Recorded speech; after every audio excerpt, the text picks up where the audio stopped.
So hello hello hello hello students, क्या हाल चाल। I hope सब मस्त होंगे, जबरदस्त होंगे। मैं अंकित बारो आज आप लोगों के लिए एक अमेजिंग वीडियो लेकर आया हूँ। तो ये वीडियो होने वाली है सीए फाउंडेशन स्टूडेंट्स के लिए, जो कि खुद का एग्जाम्स जनवरी 26 के अंदर या मई 26 के अंदर देने वाले हैं। तो आज इस वीडियो के अंदर अपन जो अभी एग्जाम्स हुए सीए फाउंडेशन के सेप्टेम्बर 25 का, उसका डीप एनालिसिस करेंगे। तो भैया ये वीडियो हमारे लिए क्यों जरूरी है? देखो, यदि आपने ना सेप्टेम्बर 25 के जो पेपर्स हैं उनका एग्जाम का ना डीप एनालिसिस कर ली, उसके बेसिस पर आउटपुट निकालकर अपनी प्रिपरेशन के अंदर यूज कर सकते हो, जिससे कि आपकी प्रिपरेशन क्या होगी, बहुत स्ट्रांग हो जाएगी। और आपकी प्रिपरेशन भी बहुत स्ट्रांग हो गई तो आपके शॉर्ट चांसेस होते हैं कि आप जनवरी 26 के अंदर या मई 26 के अंदर या जब भी आप आपके एग्जाम्स दे रहे हो उसके अंदर आप पास ही होंगे। तो उसके चांसेस आपके लिए इंक्रीज हो जाते हैं। तो आप यदि सेप्टेम्बर 25 के एग्जाम्स का है ना एनालिसिस कर लेते हो कि किस तरीके से एग्जाम्स ऐसे डिफिकल्टी लेवल आया था एग्जाम पेपर्स का, या किस तरीके के क्वेश्चंस फ्रेम हुए थे, या सारे क्वेश्चन हार्ड आते हैं, सारे क्वेश्चन इजी आते हैं, सारे पेपर हार्ड आते हैं, सारे पेपर इजी आते हैं। तो किस तरीके से एक तरीके से पैटर्न रहता है एग्जाम्स का सी फाउंडेशन का। तो यदि आप वो अच्छे से एनालिसिस कर लेते हो ना और फिर उसके आउटपुट को आप आपकी प्रिपरेशन के अंदर यूज करते हो, तो आपकी प्रिपरेशन डेफिनेटली बहुत स्ट्रांग हो जाएगी और वो आपके एग्जाम्स के अंदर बहुत हेल्पफुल रहने वाली है। ठीक है, तो ये बेसिकली ये वीडियो किन स्टूडेंट्स के लिए होने वाली है? जो भी स्टूडेंट जैन 26 के अंदर खुद के एग्जाम्स दे रहे हैं या मई 26 के अंदर एग्जाम दे रहे हैं या उसके बाद में यदि एग्जाम दे रहे हो आप किसी सीए फाउंडेशन का, तो आप ये वीडियो देख सकते हो और यहाँ से जो लर्निंग्स है वो ले सकते हो और इस लर्निंग्स को आप यूज कर सकते हो। ठीक है, तो देखते हैं अपन। तो देखो क्या हुआ था कि फर्स्ट पेपर आपका कौन सा होता है? फर्स्ट पेपर होता है आपका अकाउंट्स का। ठीक है, फर्स्ट पेपर आपका होता है अकाउंट्स का। तो फर्स्ट पेपर इस बार क्या है? टफ एंड लेंथी है। टफ एंड लेंथी पेपर है। किस कौन सा पेपर? फर्स्ट पेपर अकाउंट्स का। ठीक है, क्यों आया? क्योंकि उसके अंदर इस बार क्या हुआ, न्यू टाइप ऑफ क्वेश्चन, ऐसे क्वेश्चन ना फ्रेम हुए थे इस बार जो कि ना पहले आरटीपी एमटीपी स्टडी मॉड्यूल के अंदर नहीं है। तो इस बार जो क्वेश्चन आए थे अकाउंट्स के पेपर में सी फाउंडेशन के अंदर, वो थोड़े न्यू टाइप के क्वेश्चन आए थे और वो भी किसके साथ में आए थे? न्यू एडजस्टमेंट के साथ में आए थे। ठीक है, इसके कारण ये क्या हुआ, ओवरऑल अकाउंट्स का जो पेपर था वो थोड़ा सा टफ बना और लेंथी बना। जनरली क्या होता है यहाँ पर है ना, बच्चों को थोड़े से ना शौक लोग सरप्राइज मिल गया था एक तरीके से कि हमारा फर्स्ट पेपर अकाउंट्स का हार्ड कैसे आ गया। ठीक है, क्योंकि जनरली क्या होता है सीए फाउंडेशन के इतने एग्जाम, तो वहां पर क्या होता है कि जनरली इंस्टीट्यूट को जब पेपर हार्ड करना होता है ना, तो उनके पास में दो ऑप्शन रहते हैं। क्या तो वो पेपर नंबर 2 बिजनेस लॉ के पेपर को थोड़ा सा ट्रिकी या टफ कर दे, या फिर वो पेपर नंबर 3 क्वांटिटेटिव एप्टीट्यूड जो मैथ का जो एग्जाम होता है उसको थोड़ा सा हार्ड कर देते हैं। तो इंस्टीट्यूट के पास में जनरली दो ऑप्शन होता है कि यहाँ पर वो क्या कर सकते हैं, पेपर को थोड़ा सा टफ लेवल का बना सकते हैं। बट इंस्टीट्यूट ने इस बार थोड़ा सा अलग क्या किया कि पेपर बाकी पेपर्स को ठीक रखा, बट पेपर नंबर 1 अकाउंट्स के अंदर जो पेपर था उसको थोड़ा सा टफ कर दिया, जिसके कारण बच्चों को क्या फर्स्ट पेपर में जाते ही ना थोड़ा सरप्राइज मिल गया कि ये हमारे साथ में क्या हुआ। तो फर्स्ट पेपर के बाद में है ना बहुत सारे स्टूडेंट्स ने मेरे को है ना बोला कि भैया हमारा पेपर देने का मन नहीं कर रहा क्योंकि फर्स्ट पेपर ही हमारा ऐसा हुआ है। कुछ स्टूडेंट बोल रहे थे कि इस बार तो इंस्टीट्यूट ने फर्स्ट पेपर में हमारी फील्डिंग्स ऐड कर दी। ठीक है, मैं हर एग्जाम्स के बाद में 1.5 डे स्ट्रेटेजी वीडियो बना रहा था, तो एक स्टूडेंट का कमेंट आ रहा था कि भैया मेरे को है ना अकाउंट्स के पेपर के बाद में 1.5 डे स्ट्रेटेजी वीडियो नहीं चाहिए, मेरे को 3 मंथ स्ट्रेटेजी वीडियो चाहिए। इट मींस वो ये मान रहा है कि उसका इस बार नहीं निकलेगा एग्जाम। ठीक है, उसका एग्जाम उसको जनवरी 26 के अंदर एग्जाम देना पड़ेगा। तो पेपर 1 इस बार थोड़ा सा टफ था, लेंथी भी था। ठीक है, न्यू टाइप के क्वेश्चंस बने थे और न्यू एडजस्टमेंट बने थे। अब तुम सोच रहे हो कि ये पेपर हार्ड थे तो कैसे क्या डील करना है, वो सारी प्रॉब्लम्स मैं तुम्हें लास्ट के अंदर बताऊंगा। सबसे पहले अपन पेपर का एनालिसिस करते हैं। ठीक है, उसके बाद में लास्ट में आपको अच्छे सा एक मैंने कंक्लूजन बनाए, वो आपकी प्रिपरेशन बहुत स्ट्रॉन्ग करेंगे।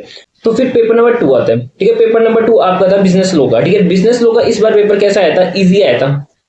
ठीक है, पेपर इजी आया था, बट थोड़ा सा पेपर क्या आया था? लेंथी पेपर आया था। ठीक है, थोड़ा सा पेपर लेंथी आया था, बहुत सारे सब पार्ट्स दे रखे थे। ठीक है, बहुत ज्यादा लिखना पड़ रहा था बच्चों को, 3 घंटे के अंदर पेपर कंप्लीट हो नहीं पा रहा था। तो वो पेपर इजी आया था, ज्यादा हार्ड क्वेश्चन नहीं आए थे, बट बहुत ज्यादा लेंथी थे, बहुत सारी केस स्टडीज आई थी। ठीक है, तो इस बार क्या था? लेंथी क्वेश्चन पेपर आया था। ठीक है, और रिपीटेटिव क्वेश्चन जो कंसेप्ट बेस है, जो भी आपकी बुक्स के अंदर स्टडी मटेरियल जो कंसेप्ट है उसी के बेस पर आपके क्वेश्चन फ्रेम हुए थे। यहाँ पर कोई भी नया क्वेश्चन नहीं है, ऐसे अतरंगी क्वेश्चन नहीं आए थे। ठीक है, पेपर बिल्कुल इजी आया था, बट हाँ लेंथी आया था क्योंकि इस बार हर क्वेश्चन के अंदर सब पार्ट्स बहुत ज्यादा कर रखे थे केस स्टडी के।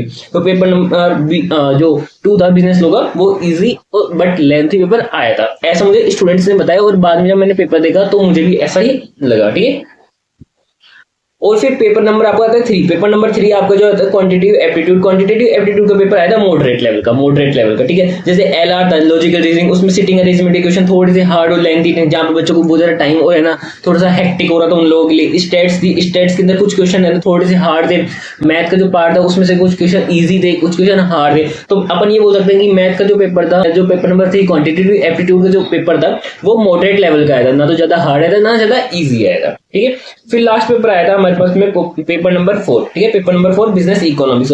पेपर नंबर 4 बिजनेस इकोनॉमिक्स कैसा आया था, बिल्कुल इजी आया था इस बार। जो भी आपके जो बेसिक कंसेप्ट होते हैं, बेसिक कंसेप्ट के ऊपर बेसिक जो क्वेश्चंस होते हैं, जिससे ज्यादा रिवीजन भी नहीं कराना, उसके भी आराम से क्वेश्चन हो जाएंगे। बच्चों ने 70+ क्वेश्चंस अटेम्प्ट करके हैं इस बार के बिजनेस इकोनॉमिक्स के पेपर के अंदर, नेगेटिव मार्किंग होने के बावजूद भी। इसका मतलब पेपर इजी आया था, ठीक है। जो भी बेसिक कॉन्सेप्ट है आपके उसी के बेस पर क्वेश्चंस आए थे, घुमा फिरा के क्वेश्चंस नहीं दे रखे थे एमसीक्यूज के अंदर, और जो जितने भी क्वेश्चन थे वो सारे के सारे मैनेजेबल थे, ठीक है।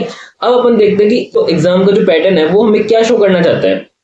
देखो पेपर नंबर 1 आया टफ एंड लेंथी, ठीक है। पेपर 2 आया easy but lengthy. Paper number 3 moderate आया, ठीक है। पेपर नंबर 4 आया इजी, ठीक है। तो अब यहां से अपन कंक्लूजन ड्रॉ करते हैं कि आपको जनवरी 26 के लिए, मई 26 के लिए, उसके बाद में भी आपका सीए फाउंडेशन एग्जाम है, तो आप वहां से क्या लर्निंग्स ले सकते हो, ठीक है। तो देखो कंक्लूजन ये है कि देखो 1 पेपर विल बी हार्ड। देखो एक पेपर तो आपका हार्ड आएगा, ये मान के चल लेना, ठीक है। आपका कोई सा भी अटेम्प्ट हो, और ये ऐसा नहीं है सीए फाउंडेशन के अंदर, सीए इंटर के अंदर, सीए फाइनल के अंदर, जितने भी जो ग्रुप्स वगैरह होते हैं उनके अंदर ये मान के चलना कि आपका एक पेपर तो टफ आएगा, ठीक है। एक पेपर टफ आएगा। अब ये पेपर टफ आ गया तो हम क्या करें, जैसे कि अभी अपन ने ऊपर एनालिसिस देखा सितंबर 25 एग्जाम्स के, तो यहाँ पे टफ पेपर कौन सा है, पेपर नंबर 1। सारे पेपर टफ नहीं है, एक पेपर तो टफ आएगा, ये मानकर चलना, ठीक है। अब देखो जब पेपर टफ आता है ना, तो हमें क्या होता है कि पेपर यदि टफ आ रहा है तो वो पेपर सर टफ सिर्फ आपके लिए नहीं आ रहा, वो पूरे इंडिया के स्टूडेंट के लिए टफ आ रहा है, ठीक है। तो यहाँ पर हमें क्या करना होता है, यहाँ पे हमें बेसिक कंसेप्ट लगाना होता है। जितना मैक्सिमम हम है ना पेपर को अटेम्प्ट कर सकते हैं उतना पेपर को अटेम्प्ट करना चाहिए। और फिर उसके बाद में हम ये मानते हैं कि जब पेपर टफ आता है ना ऑल ओवर इंडिया लेवल पर, तो फिर यहाँ पर क्या होता है कि थोड़ी सिंपल चेकिंग होती है, लीनियंट चेकिंग होती है, जहाँ पर मार्क्स है ना अच्छे से मिलते हैं स्टूडेंट्स को, ठीक है। तो ये हमें मान के चलना कि हमारे अटेम्प्ट के अंदर एक पेपर तो हार्ड आएगा, ठीक है। अब वो कोई से भी सब्जेक्ट का आ सकता है। जैसे फाउंडेशन के अंदर हम पहले यही मानते थे कि बिजनेस लॉ का या क्वांटिटेटिव एप्टीट्यूड का पेपर हार्ड आएगा, बट इस बार क्या हुआ कि पेपर नंबर 1 के अंदर ही है ना इंस्टीट्यूट ने सरप्राइज दे दिया, ठीक है। तो एक पेपर तो आपका हार्ड आएगा, ये मान के चलना है, ठीक है। और एक प्रॉब्लम क्या आती है कि पेपर लेंथी आ जाता है, ठीक है। कुछ पेपर आगे लेंथी थे, जैसे कि अभी अपन ने देखा था कि ऊपर कि बिजनेस लॉ था, उसका पेपर जो था ना वो इजी आया था, बिजनेस लॉ का पेपर इजी आया था, बट वो लेंथी आया था, तो वो बच्चे से सोल्व नहीं हो रहा था कंप्लीट, जबकि बच्चों को क्वेश्चन आते थे।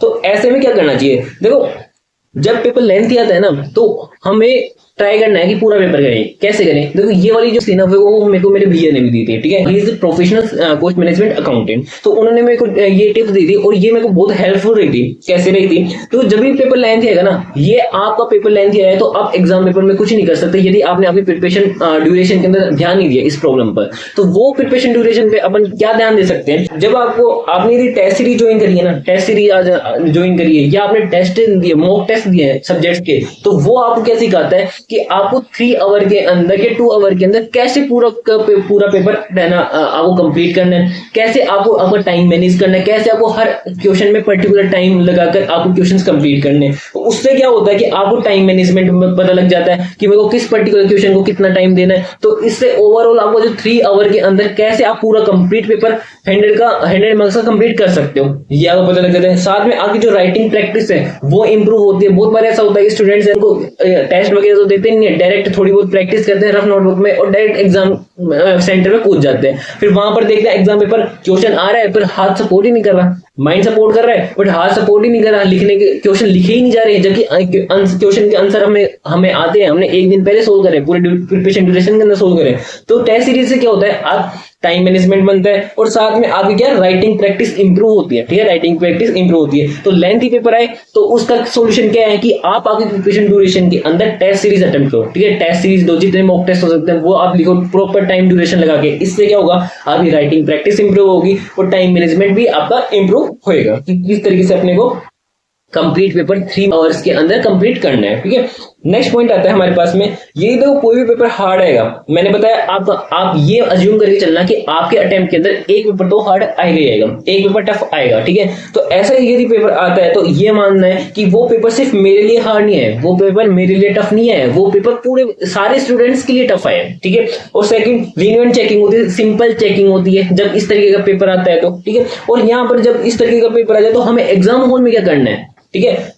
हार्ड पेपर है, ये बाहर की बात होगी, लीनियंट चेकिंग होगी, ये बाहर की बात होगी, बट एट द टाइम जब मैं एग्जाम सेंटर पे बैठूं, मेरे सामने एग्जाम पेपर है, तब मैं क्या करना है, तब आपको ये करना है कि आपके जो भी बेसिक कंसेप्ट है ना वो अप्लाई करो और उसके बेसिस पे आप जितना मैक्सिमम इसको कर सकते हो एग्जाम पेपर को उतना अटेम्प्ट करो, ठीक है।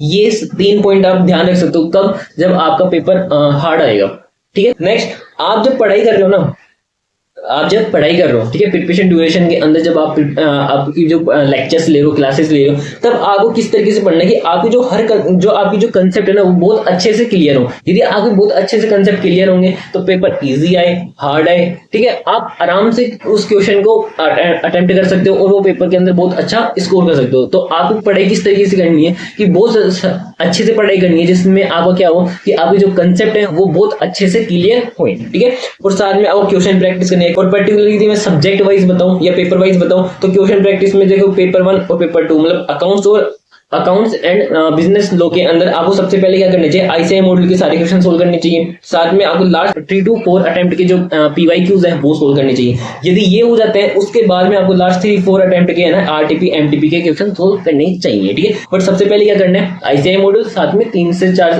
लास्ट अटेम्प्ट के पीवाईक्यूज हमें सोल्व करना है। उसके बाद में आरटीपी एमटीपी सोल्व करने हैं किसके अंदर, पेपर 1 और पेपर 2, क्योंकि पेपर 1 और पेपर 2 कैसा है, डिस्क्रिप्टिव बेसिस पर है, ठीक है। फिर आता है अपने पास में पेपर नंबर 3 और 4। पेपर 3 और 4 के अंदर मतलब क्वांटिटेटिव एप्टीट्यूड और बिजनेस इकोनॉमिक्स के अंदर अब कैसे क्वेश्चन प्रैक्टिस कर सकते हो। तो इसके अंदर हमें ट्राई ये करना है कि हमें स्टार्टिंग के अंदर ही कंसेप्ट क्लियर हुए क्वांटिटेटिव एप्टीट्यूड और बिजनेस इकोनॉमिक्स के, उसके बाद ही हमें क्या करना है कि लास्ट 5 से 6 अटेम्प्ट के जो क्वेश्चन पेपर्स हैं, ठीक है, पीवाईक्यूज हैं, उनके एमटीपीज के क्वेश्चन है, आरटीपी के क्वेश्चन है, वो हमें सोल्व करना है। यदि ये हो गए उसके बाद में आईसीआई मॉडल के क्वेश्चन करने चाहिए, क्योंकि मुझे ऐसा लगता है कि पेपर नंबर 3 और पेपर नंबर 4 के अंदर आईसीआई मॉडल के अंदर इतने अच्छे क्वेश्चन नहीं है जितने आपके आरटीपी एमटीपी और पीवाईक्यूज में आ रखे हैं, ठीक है। तो सबसे पहले लास्ट 5 to 6 अटेम्प्ट के आरटीपी एमटीपी पीवाईक्यूज करो, उसके बाद में आगे बस में टाइम बचता है तो आप आईसीआई मॉडल के जो क्वेश्चंस है वो कर सकते हो, ठीक है। तो इस तरीके से आप अपनी जो जैन 26 या मई 26 या जब भी आप एग्जाम दे रहे हो उसकी प्लानिंग रख सकते हो सी फाउंडेशन के अंदर। और अभी जो जैन 26 के जो स्टूडेंट्स हैं, चलो उनके लिए मैं अभी अनाउंसमेंट कर देता हूँ। जो भी स्टूडेंट्स जैन 26 के अंदर एग्जाम देने वाले हैं, ठीक है, उनके लिए एक अल्टीमेट स्ट्रेटेजी वीडियो आने वाली है कुछ दिन के अंदर, आपको मेरे यूट्यूब चैनल पे मिल जाएगी, ठीक है। तो वहां पर 3 मंथ की ना स्ट्रेटेजी है, अल्टीमेट सुपर रिवीजन स्ट्रेटेजी है कि किस तरीके से हमें क्लासेस कंप्लीट करनी है, या हमारा रिवीजन कंप्लीट नहीं हो तो किस तरीके से रिवीजन करने है, कितने टेस्ट देने चाहिए, यदि हमारी अभी तक क्लासेस ही कंप्लीट नहीं तो किस तरीके से क्लासेस करके हम परफेक्ट रिवीजन कर सकते हैं, लास्ट टाइम पे किस तरीके से रिवीजन करना है, कितने टाइम के अंदर रिवीजन करना है। मतलब आपकी जो जितनी भी क्वेरीज है ना आगे प्रिपरेशन की रिगार्डिंग, मैं ये मानता हूँ उस एक वीडियो के अंदर कंप्लीट हो जाएगी और उस वीडियो में आपको अल्टीमेट सोल्यूशन मिल जाएगा आपकी प्रिपरेशन का कि आपको किस तरीके से प्रिपरेशन करनी चाहिए और आप किस तरीके से आपकी प्रिपरेशन स्ट्रॉन्ग रखें जनवरी 26 एग्जाम के अंदर है ना तबाही मचा सकते हो। इट मींस आप बहुत अच्छे से क्रैक मतलब आपकी जो एग्जाम है वो पास कर सकते हो। तो आई होप कि आपको ये वीडियो ना अच्छी लगी होगी, जो मैंने एक डीप एनालिसिस लेके आया हूँ, ठीक है, कि किस तरीके से आपका एग्जाम पेपर मतलब क्या आपको पॉइंट ध्यान रखने चाहिए। तो आपको मे भी ये आपकी प्रिपरेशन के अंदर हेल्पफुल रहेगा, इसलिए मैंने डीप एनालिसिस करा था सितंबर 25 के एग्जाम पेपर्स का, जो कि आपकी प्रिपरेशन के अंदर हेल्पफुल है। और यदि वीडियो को आपने यहाँ तक देखा है तो प्लीज एक कमेंट करके बताना कि आपको ये वीडियो कैसी लगी। ये आप लोगों के लिए कमेंट होगा बट मेरे लिए एक मोटिवेशन फैक्टर होगा। और इस तरीके की वीडियोस आपको मेरे यूट्यूब पे मिलती रहे जो कि आपके सीए फाउंडेशन के अंदर आपके अटेम्प्ट के लिए हेल्पफुल है, तो आप मेरे यूट्यूब चैनल को कर सकते हो और शेयर कर सकते हो अपने दोस्तों के साथ। So thank you so much for my side and best of luck for your exam.